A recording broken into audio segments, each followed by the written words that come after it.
Focalizar o avanço da agenda LGBT no mundo. Mas quero começar por uma notícia que eu recebi a respeito do alerta de uma doutora, uma psiquiatra, médica psiquiatra gaúcha chamada doutora Akemi Shiba. E ela fala sobre a cirurgia de mudança de sexo, que pode ter efeitos desastrosos na vida de quem passa por ela. Eu confesso, eu não conheço nenhuma pessoa sequer que tenha passado por mudança de sexo, cirurgia de mudança de sexo.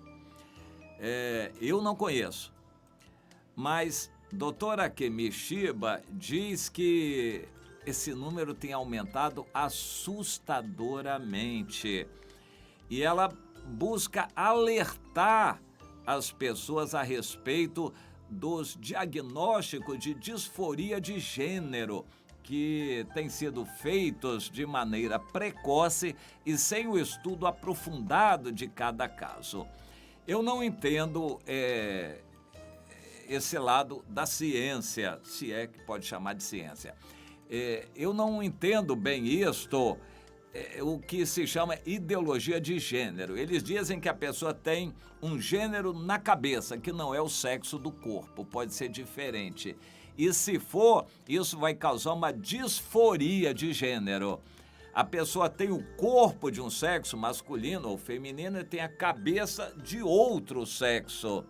E vai causar uma confusão. A pessoa tem um corpo de homem e se sente mulher, ou vice-versa.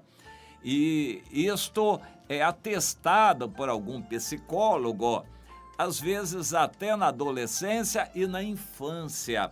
E baseado num diagnóstico desses, a pessoa começa a ser atendida num procedimento para mudança de sexo, que a partir do... Mudança de sexo, não é do gênero. Vem cá. Por que não muda o gênero? Querem mudar o sexo? Perceba a situação. A pessoa nasceu com um corpo de homem e a cabeça de mulher. Vai mudar o corpo? Por que não muda a cabeça? E, em geral, esses diagnósticos são temporais, caracterizam a situação em um momento. Naquele momento, a pessoa está com cabeça de mulher e o corpo de homem. Mas depois isso muda. Muitos têm se arrependido e a doutora Akemi Shiba diz que isso não tem sido levado em consideração.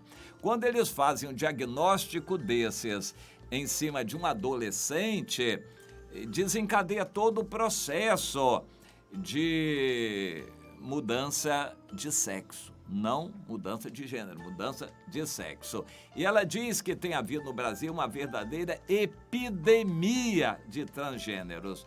Eu não conheço esse número, não sei da evolução, mas ela é do assunto, ela entende e alertou. Está crescendo assustadoramente. Até mesmo crianças começam a fazer tratamento de bloqueadores de puberdade para trocar de gênero. Isso tem aumentado assombrosamente, segundo ela, e eles dão início a um procedimento cada vez mais cedo. Veja como são as coisas. Um menino adolescente que tem um comportamento de mulher, um psicólogo atesta que tem uma disforia de gênero, na verdade uma mulher, porque a cabeça é de mulher, mas o corpo é de homem. Então desencadeia um processo que começa com bloqueador de puberdade. Tomar algum remédio, algum hormônio que vai bloquear a manifestação machista dele para depois poder caracterizar como uma pessoa do gênero feminino. Bom, segundo essa psiquiatra, isso tem agora o respaldo do Conselho Federal de Medicina. É bom a gente lembrar o seguinte, a partir daí, de algum tempo para cá, esses conselhos profissionais têm sido dominados pela esquerda. Conselho Federal de Medicina, bem como a OAB, têm sido esses órgãos dominados pela esquerda. A OAB, Ordem dos Advogados do Brasil, tem uma atuação bem conhecida no Brasil. E o Conselho Federal de Medicina, através de resoluções, baixou a idade para se fazer a cirurgia, que era de 21 anos, para 18 anos. E abaixou a idade para começar a se tomar hormônio de 18 para 16 anos, para começar um tratamento com hormônios. Agora, diz a doutora Akemi, eles aprovaram o bloqueio da puberdade para mais cedo ainda. Ou seja, nos primeiros sinais do desenvolvimento dos caracteres sexuais secundários, ou seja, um menino adolescente começa a ter alguma reação feminina, eles já estão autorizando utilizar os hormônios para bloquear o desenvolvimento da maturidade sexual com a qual a pessoa nasceu. Olha que situação. Diz que isso tem tomado proporções alarmantes, que essas acusações... Ele diz que as proporções que as acusações de transfobia têm tomado atualmente são preocupantes. Essas acusações de transfobia.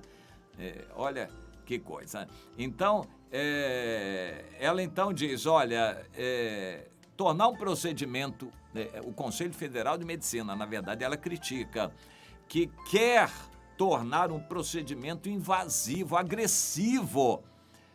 Eles querem transformar isso como algo normal.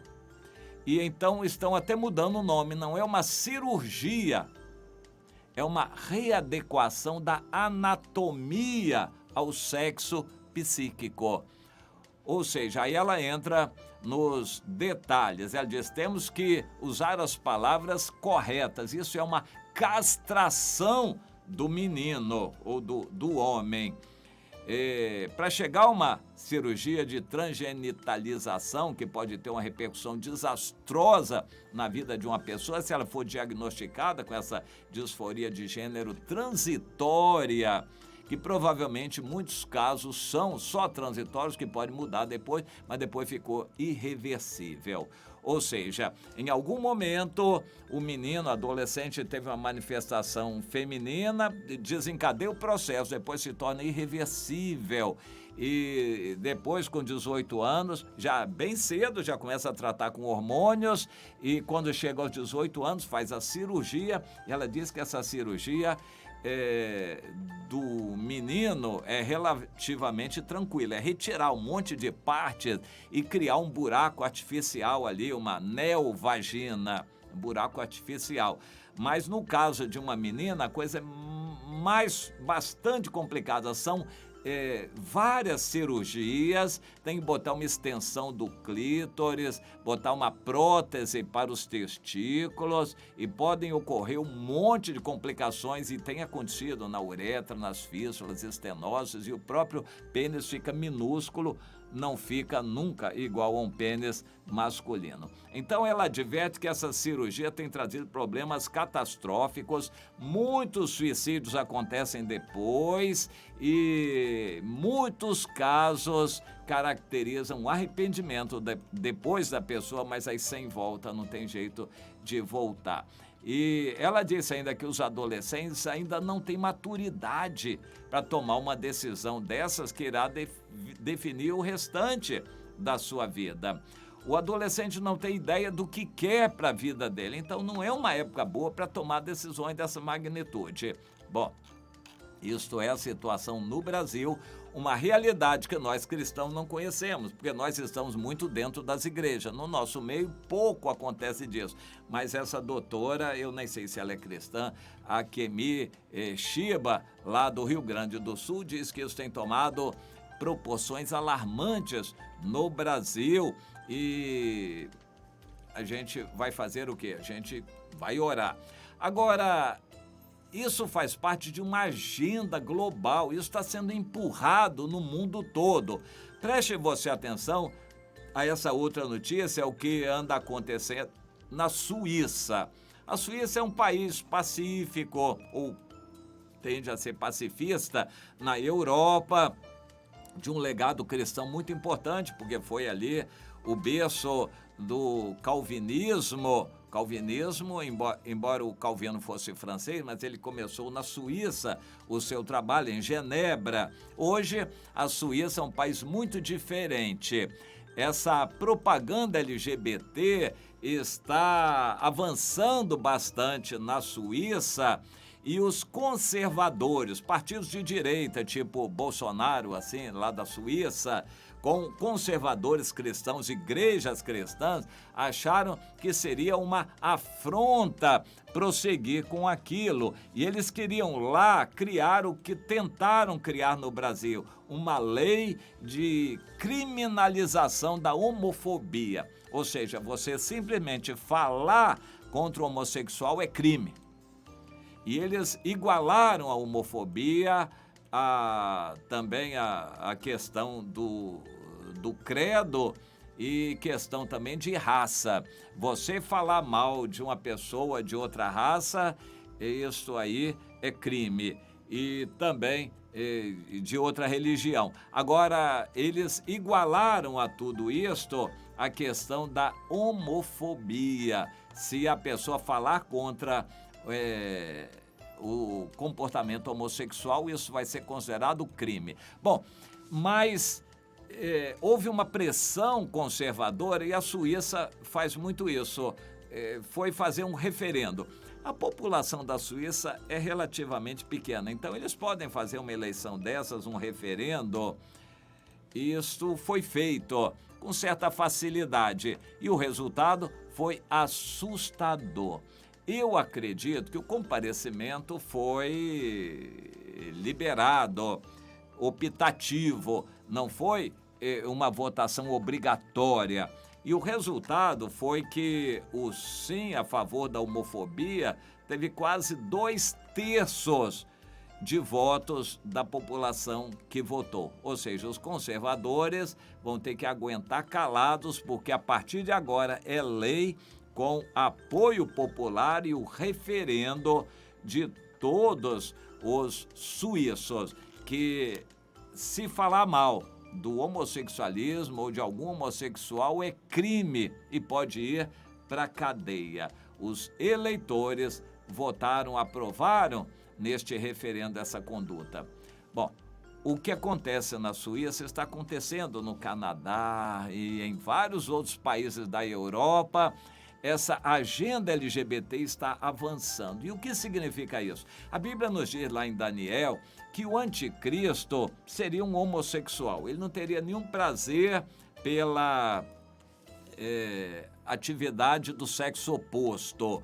Para mim, o anticristo mais típico, o melhor candidato da atualidade é o Barack Obama, que ele é um homossexual, a mulher dele é homem, essa conduta é sabida, mas é aceita pelo mundo todo. Eles são muito simpáticos e o Barack Obama e a mulher Michelle Obama, que na verdade o nome dela é Michael Lavon.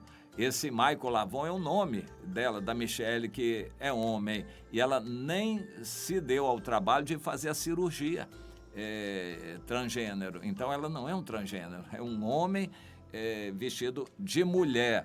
E eles são, hoje, as duas personalidades mais admiradas do mundo. Só para você ter ideia.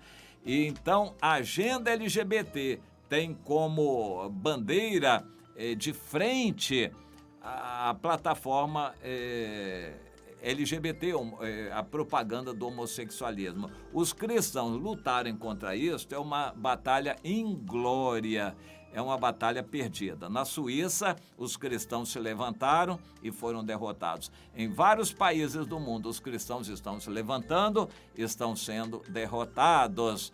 E o anticristo vai levar avante essa bandeira. Infelizmente, essa pressão vai aumentar no Brasil também, como a gente está vendo, já está aumentando. Gráfica Time, uma dose de